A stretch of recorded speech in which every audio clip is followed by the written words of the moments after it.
Hi, welcome back to SJ cinema time. இன்றைக்கி நம்ம பார்க்க போகிறது ஒரு மலையாளம் மிஸ்ட்ரி த்ரில்லர் மூவி. இந்த மூவியோட பேர் இக்கோ. இந்த படம் முழுக்க நிறைய மிஸ்ட்ரிஸ் அண்ட் த்ரில்லிங்காக தான் இருந்துச்சு. இந்த மாதிரி மூவிஸ் அண்ட் சீரீஸோட ஸ்டோரி லைன் தெரிஞ்சுக்க மறக்காம நம்ம சேனலை சப்ஸ்கிரைப் பண்ணி வச்சுக்கோங்க. இப்போ இந்த இக்கோ மூவியோட ஸ்டோரி லைனுக்குள்ளே போகலாம். மூவி ஸ்டார்ட் ஆனதுமே மோகன் ஒரு கேரக்டர் காட்டுறாங்க. அவர் ஒரு லாட்ஜில் ஸ்டே பண்ணியிருக்காரு. அவரை கூட்டிகிட்டு போகிறதுக்காக ஒருத்தர் ஜீப்போட வந்திருக்காரு. அவரோட பேர் அப்புட்டி. இப்போ இவங்க 2 பேரும் கேரளா மவுண்டனுக்கு தான் போகிறாங்க. இவங்க 2 பேரும் பேசிட்டு இருக்கும் போது மோகன் சொல்றாரு அவரோட ஃப்ரெண்டோட வீடு கூட அங்கே தான் இருக்குன்னு. அப்படி சொல்றாரு அந்த ஏரியாவில் இருக்க ஒரே வீடு கொரியச்சனோடது தான் அப்படின்னு. ஆமாம், அவரை பற்றி தான் பேசுகிறேன், அவருக்கும் எனக்கும் ஆல்ரெடி ஃப்ரெண்ட்ஷிப் இருக்குன்னு சொல்வார் மோகன். மோகன் சொல்கிறாரு கொரியச்சனை அவருக்கு ஆல்ரெடி தெரியும், அவங்க 2 பேரும் சேர்ந்து ஆல்ரெடி டாக் ப்ரீட் பிஸ்னஸில் இருந்திருக்காங்கன்னு சொல்கிறாங்க. அது மட்டும் இல்லாமல் அவங்க 2 பேரும் சேர்ந்து மலேசியாவுக்கும் போயிருக்காங்க. மோகன் ஒரு ரேர் பிரீட் டாகை அவர் கூட வச்சிருக்காரு லாட்ஜில். அதையும் கூட்டிட்டு இவங்க 2 பேரும் இப்போ மவுண்டனுக்குள்ளே போகிறாங்க. இவங்க 2 பேரும் குரியச்சன் பற்றி பேசிகிட்டே போகிறாங்க. அங்கே 150 ஏக்கர் குரியச்சனோடது. அது மட்டும் இல்லாமல் அங்கே இருக்க ஒரு வீட்டில் அவரோட ஒய்ஃப் மிலாத்தி இருக்காங்க அப்படின்னும் சொல்கிறாங்க. மோகன் இதுக்கு அவர் ஒய்ஃபான்னு டவுட்டாக கேட்குறாரு. உங்களுக்கு ஃப்ரெண்டு தானே, உங்களுக்கு தெரியுமேன்னு சொல்லி அப்புட்டி சொல்கிறாரு. அவருக்கு நிறைய ஊரில் ஒய்ஃப்ஸ் இருக்காங்க, இதை பற்றி எனக்கு அவ்வளோ கிளியராக ஐடியா இல்லைன்னு சொல்கிறாரு. இப்போ குரியச்சன் காணாம போய் 6 வருஷத்துக்கு மேல ஆகுது. போலீஸும் அவரை பல இடத்துல தேடிட்டு இருக்காங்க. ஏன்னா நிறைய விஷயத்துல போலீஸ்க்கு அவரு டாக் யூஸ் பண்ணி ஹெல்ப் பண்ணியிருப்பாரு. அதே மாதிரி அவருக்கு நிறைய எதிரிங்களும் அந்த ஊர்ல இருப்பாங்க. இப்போ எல்லாருமே குரியச்சனை தான் தேடிக்கிட்டு இருப்பாங்க. அவரோட ஒய்ஃப் மிலாத்தி மட்டும் இப்போ இந்த ஊர்ல தனியா தான் வாழ்ந்துட்டு இருக்காங்க. அவங்க மலேசியாவை சேர்ந்தவங்க. அவங்களுக்கு நிறைய மந்திர தந்திரம் தெரியுங்கிறது இந்த ஊர்க்காரங்க நம்புறாங்க. இதெல்லாம் மோகனும் அப்புட்டியும் பேசிட்டு இருக்காங்க. மோகன் இங்க வந்ததுக்கு காரணம் அவர் கொண்டு வந்திருக்க டாகோட பிரீடு எல்லாமே அழிஞ்சு போச்சு, எல்லாமே கிராஸ் பிரீட் ஆயிடுச்சு. இப்போ இந்த காட்டுக்குள்ள குரியச்சன் உருவாக்குன பிரீட்ஸ் மட்டும் தான் இருக்கிறதுலே ஒரிஜினல் பிரீட். அதனாலதான் இங்க பிரீட் பண்றதுக்காக இந்த காட்டுக்குள்ள வந்ததா சொல்றாரு. இப்போ ஒரு 3 வீக்ஸ்க்கு தேவையான ஃபுட்டோட அவர் இந்த காட்டுக்குள்ள இருக்காரு. மோகன் காட்டுக்குள்ளே தான் இப்ப தங்க போறாரு. அப்புட்டி அங்கிருந்து கிளம்பிடுவாரு. இப்போ ஒரு கேர்டேக்கர் காட்டுறாங்க. அவரு மிலாத்தி அம்மாவை பாத்துக்கிறதுக்காக அவங்களோட கடைசி பையன் அரேஞ்ச் பண்ண ஆள் தான். அவரு இப்போ டாக்டரை கூட்டிட்டு மிலாத்தி அம்மா வீட்டுக்கு போறாரு. ஏன்னா அவங்களுக்கு கொஞ்ச நாளா உடம்பு முடியல. மிலாத்தி தங்கி இருக்க வீட்டுக்கு போற வழியில நிறைய டாக்ஸ் காவலுக்கு வச்சிருப்பாங்க. அந்த டாக்ஸ் அவங்கள தவறையோ இல்ல கேர்டேக்கரை தவிர வேற யார் வந்தாலும் கண்டிப்பா அவங்கள உள்ளவே விடாது. மிலாத்தி பார்த்துட்டு இருக்க கேர்டேக்கருக்கு மாசம் மாசம் சம்பளம் போஸ்ட் ஆஃபீஸ்ல வரும். அது மட்டும் இல்லாம அவர் தனியா ஒரு புக்கும் எழுதி விட்டுட்டு இருப்பாரு. அதை போஸ்ட் ஆஃபீஸ் மூலியமா தான் அவர் போஸ்ட்ல அனுப்புவாரு. மிலாத்திக்கு அப்பப்போ சில லெட்டர்ஸ் வரும் குரியச்சன் கிட்ட இருந்து. ஆனா அவர் எங்க இருக்காருங்கிற அட்ரஸ் அதுல மென்ஷன் ஆயிருக்காது. எல்லாமே வேற வேற அட்ரஸ்ல இருந்து போஸ்ட் ஆயிருக்கும். இதை ஆல்ரெடி போலீஸும் விசாரிச்சுட்டு போயிருப்பாங்க. இப்போ குரியச்சனை பத்தி விசாரிக்கிறதுக்காக ஒரு நேவி ஆபீசர் அந்த ஊருக்கு வராரு. அவருக்கு ஹெல்ப் பண்றதுக்காக ஒரு ரிட்டையர்ட் போலீஸ் ஆஃபீஸரும் கூட வச்சிருக்காரு. இப்போ இவங்க கேர்டேக்கரை கூப்பிட்டு விசாரிக்கிறாங்க குரியச்சன் பத்தி எதனா இன்ஃபர்மேஷன் கிடைக்குதான்னு. அவருக்கு குரியச்சன் பத்தி எதுவுமே தெரியல. அந்த நேவி ஆஃபீஸர் இப்போ கேர்டேக்கர் கிட்ட ஒரு டீல் கொடுக்குறாரு. இப்போ இந்த குரியச்சன் பத்தி என்ன இன்ஃபர்மேஷன் தெரிஞ்சாலும் என்கிட்ட ஃபர்ஸ்ட் சொன்னா உனக்கு கவர்மெண்ட் கொடுக்கறதோட அதிக பணம் நான் உனக்கு கொடுப்பேன்னு சொல்லி அவனும் அதை அக்செப்ட் பண்ணிட்டு அங்கிருந்து போயிடுறான். இந்த நேவி ஆஃபீஸர் குரியச்சன் டாக் ஸ்குவாட் கொடுத்து நேவிக்கு நிறைய ஹெல்ப் பண்ணியிருக்கிறதா அவர் சொல்வாரு.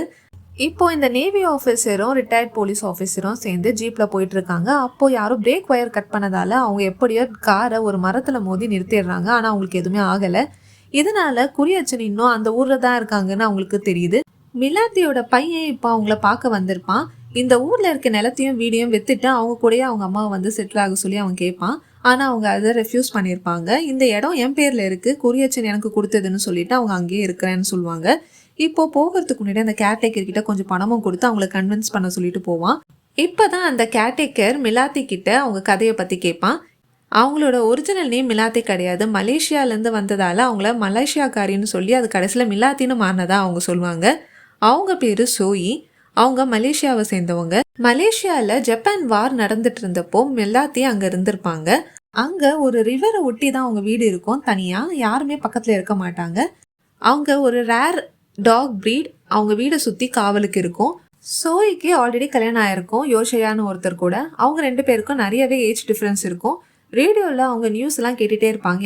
ஏன்னா வார்னால அவங்க ஹஸ்பண்டுக்கு வெளியே போயிருக்கப்போ எதனா ஆயிருக்குமோங்கிற பயம் அவங்களுக்கு எப்பவுமே இருக்கும். ரொம்ப நாள் வெளியே போய் வேலை செஞ்சதுக்கு அப்புறமா ஒரு நாள் வீட்டுக்கு யோசியா வராரு. ரொம்ப ஹாப்பியாகவே அவளை ரிசீவ் பண்ணுறாங்க சோயி. கூட 2 பேர் வராங்க, கொரியச்சனும் அவரோட ஃப்ரெண்ட் மோகனும். அவங்க 2 பேரும் டாக்ஸை பற்றி ஸ்டடி பண்ணிட்டு இருக்காங்க. மலேசியன் டாக் ப்ரீடை இந்தியாவுக்கு கொண்டு போய் அதை போலீஸ்க்கும் ஆர்மிக்கும் கொடுக்கணுங்கிறது தான் அவங்களோட மோட்டிவ்னு சொல்லி யோசியா கிட்ட அவங்க சொல்லியிருப்பாங்க. இதை யோசியா அவங்க ஒய்ஃப் கிட்டையும் கன்வே பண்ணுறாரு. இந்த டாகை அதிக விலைக்கு விற்றா யோசியா அடிக்கடி வெளியே போகிற வேலை தேவை இருக்காது, அவங்க கூட வீட்டில் எப்போவுமே இருப்பாருன்னு ஷோயிக்கு ஒரு தாட் இருக்கும். இவங்க 2 பேரும் இப்போ ஊருக்கு போகிறதுக்கு முன்னாடி சிட்டிக்கு போகிறாங்க. அப்போ யோசியாவும் நான் சிட்டிக்கு ஒரு சில வேலைக்காக நானும் போக வேண்டியது இருக்குன்னு கூடவே போகிறாரு. சில நாளுக்கு அப்புறம் குரியனும் மோகனும் மட்டும் போட்டில் அந்த ஏரியாவுக்கு வராங்க. ஆனால் கூட யோசியா இல்லை. சோயி கிட்ட ஒரு விஷயம் சொல்லணுன்னு 2 பேரும் ட்ரை பண்ணுவாங்க. ஆனால் அந்த டாக்ஸ் அவங்கள உள்ள அலோவ் பண்ணாது. ஏன்னா கூட யோசியா இல்லை, அவர் அப்படிதான் அதை ட்ரெயின் பண்ணியிருப்பாரு. யோசியாவோட வைஃபையும் அந்த டாக் வெளியே வர விடாது. இதனால மோகன் அங்க இருக்கிறது சேஃப் இல்லைன்னு அங்கிருந்து கிளம்பிடுவாரு. யோசியா இறந்துட்டாருங்கிற இன்ஃபர்மேஷனை அவங்க வைஃப் கிட்ட சொல்லுவாங்க. அவங்க ரொம்பவே அழுதுகிட்டு வெளியே வரும்போது டாக் அவங்கள கடிச்சிடும். இப்போ குரியன் அந்த இடத்துல இருந்து போகாம பல நாள் அங்கேயே இருப்பாரு. எவ்வளோ நாள் வெயிட் பண்ணாலும் அந்த டாக்ஸ் எல்லாம் அந்த இடத்த விட்டு நகராம மாத்தி மாத்தி ஷிஃப்ட் போட்டு அந்த இடத்த பாதுகாத்துட்டு தான் இருக்கும். இதனால வேற வழி இல்லாம இவர் ஷூட் பண்ணிடுவாரு டாக்ஸ் எல்லாம். அதுக்கப்புறமா மிலாத்தியை போய் பார்ப்பாரு. அவங்களுக்கு ரொம்பவே உடம்பு முடியாம போயிருக்கோம் டாக் கடிச்சதால. மிலாத்தி ரொம்ப அழுதுகிட்டே இருப்பாங்க. அவங்க கிட்ட யோசியா டாகும் ஒய்ஃபும் ஒரே மாதிரி தான், 2த்துக்குமே ஒரு மாஸ்டர் வேணும், அவங்கள இப்படி தான் சேவ் பண்ணோன்ட்டு பேசினதா சொல்லுவார். இதை கேட்டு அவங்க ரொம்பவே ஃபீல் பண்ணுவாங்க. இவர் கூடவே கிளம்பி இந்தியாவுக்கும் வந்துடுறாங்க. அதுக்கப்புறம் தான் அவங்க 2 பேரும் கல்யாணம் பண்ணிக்கிட்டு அவங்களுக்கு நிறைய குழந்தைங்களும் இருக்காங்க. அவங்க 2 பேருக்குமே ஒரு நல்ல அண்டர்ஸ்டாண்டிங் இருந்ததாகவும் சொல்லுவாங்க கேர்டேக்கர் கிட்ட. மோகன் இந்த கேர்டேக்கர் வேலைக்கு வரதுக்கு முன்னாடியே இறந்து போயிருப்பாரு. மோகன் சாகிறதுக்கு முன்னாடி இந்த கேர்டேக்கரை மீட் பண்ணியிருப்பாரு. இந்த கேர்டேக்கர் நிறைய தடவை மோகனை ஃபாலோ பண்ணதை அவரும் பார்த்துருப்பாரு. மோகன் அந்த கேர்டேக்கரை அவர் கொல்ல வந்திருக்கான் அப்படின்னு நினச்சிப்பாரு. மோகன் அந்த கேர்டேக்கர் கிட்ட ஃபர்ஸ்ட் நம்ம 2 பேரும் கூரியச்சனை கண்டுபிடிக்கணும், அதுக்கப்புறமா நீ என்ன வேணா பண்ணிக்கோ அப்படின்னு சொல்லுவான். ஏன்னா கூரியச்சன் ஒரு பிளான் பண்ணி சில வருஷத்துக்கு முன்னாடி மோகனை போலீஸ்கிட்ட மாட்டி விட்டுட்டு அவர் எஸ்கேப் ஆயிருப்பாரு. கூரியச்சன் ஆல்ரெடி இதே மாதிரி ஒரு வாட்டி பண்ணியிருக்காரு. அப்போது ஒரு கேவில் அவர் மறைஞ்சிருந்தாரு. அங்கே நேச்சுரலாக அவருக்கு தண்ணியும் ஃபுட்டும் கிடைக்கிற மாதிரி தான் அந்த கேவ் செட்டப்பே இருக்கும். ஆனால் அந்த இடத்த பற்றி எனக்கு எதுவுமே தெரியாதுன்னு மோகன் சொல்வார். இப்போ இந்த கேர்டேக்கர் கிட்ட ஹெல்ப் கேட்டுட்டு இருப்பாரு. இந்த காட்டை சுற்றி இந்த டாக்ஸ் எல்லாம் இன்னும் காவலுக்கு இருக்கிறது பார்த்தா கண்டிப்பாக இதை கைட் பண்ணுறதுக்கு ஏதோ ஒரு மாஸ்டர் இருக்காங்க, அதனால கூரியச்சன் இன்னும் இங்கே தான் இருக்கான்னு மோகன் நம்புவார். அப்போ திடீர்னு ஒரு டாக்ஸோட ஃபோர்ஸ் வந்து அங்கே மலையில இருந்து அவரை கீழே பிடிச்சி தள்ளிடும். இந்த கேர்டேக்கர் இந்த விஷயத்த போலீஸ்கிட்ட சொல்லியிருக்க மாட்டான். இப்போ அவன் வேலையில் ஜாயின் பண்ண கொஞ்ச நாளில் ஒரு லாரியில் லோடு அடிக்கிற கேங்கு கூரியச்சன் வீட்டு வழியாக வர்றதை பார்ப்பான். இவன் துரத்துட்டு போகும்போது அவங்க அங்கேருந்து ஓடிடுவாங்க. இப்போ அவங்களோட பிளான் என்னென்னு கண்டுபிடிக்கிறதுக்காக கூரியச்சனை தேடலாம்னு சொல்லி அவங்கள கூப்பிட்டுட்டு இவன் மலைக்கு வேற ஒரு பாதையில் ரோப் வழியாக இறங்கி போவான். அங்கே போகும்போது தான் அவனுக்கு அவங்க கூரியச்சனை தேடி வந்திருக்கிறாங்கங்கிற விஷயம் தெரியுது. இந்த கேர்டேக்கர் யார், எதுக்காக போலீஸ்கிட்ட கூரியச்சன் பற்றி அவர் எந்த இன்ஃபர்மேஷனும் சொல்லலை? மிலாத்திக்கு கூரியச்சன் எங்கே இருக்காரு இன்ஃபர்மேஷன் தெரியுமா தெரியாதா? எதுக்காக போலீஸும் நேவியும் கூரியச்சனை தேடுதுங்கிறது தான் இந்த படத்தோட மிச்ச கதை. இந்த மாதிரி மூவிஸ் அண்ட் சீரீஸோட ஸ்டோரிலாம் தெரிஞ்சுக்க மறக்காமல் சப்ஸ்கிரைப் பண்ணி வச்சுக்கோங்க. இந்த வீடியோ பிடிச்சிருந்தா ஒரு லைக் பண்ணுங்கள், கமெண்ட் பண்ணுங்கள். திரும்ப அடுத்த வீடியோவில் சந்திக்கலாம். பாய்.